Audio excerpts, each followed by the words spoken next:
How far, mate, are you willing to take something like this? Have you considered going to Iran? Have you considered, like, even in order to report on it more accurately? Does that idea scare you? Does it seem plausible at this point in your life that this is something that you could get more involved in? It's not plausible because I'll probably be arrested as soon as I get to Iran. But is that what happens? People get arrested and put in prison, and there are 30,000 people in jail right now. There's over, what I understand, over 30,000 people in jail. But I think because I'm a Baha'i, that makes I would be arrested immediately. So what I can do is remind people of things that have happened. Like we're coming up to a 40th anniversary of something that happened that totally shocked me to my core.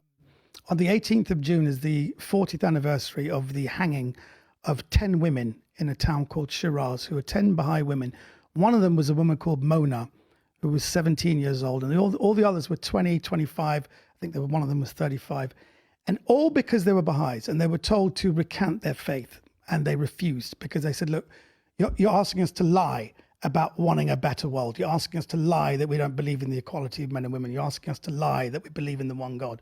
So they said no, and they were given many chances to recant, and they didn't. So one by one, they were all hanged in front of each other. And in fact, this story, when it broke 40 years ago, it moved some artists. Actually, you can see there's a pop video was made called Mona with the Children by Jack Lenz and Doug Cameron, which got to #1 in North America. Some people might remember it. But it gave you a very good idea of this kind of Handmaid's Tale type. You know, Margaret Atwood, when she wrote Handmaid's Tale, she probably had the Islamic Republic in mind. I don't know if people know that. But these 10 women have actually inspired the women in Iran now because they stood up for something. They stood up. They actually gave their lives for an idea. That's what they did. Because you're asking us to lie. And that's the one thing people in Iran are saying. You can say whatever you like about the Baha'is, but they don't lie.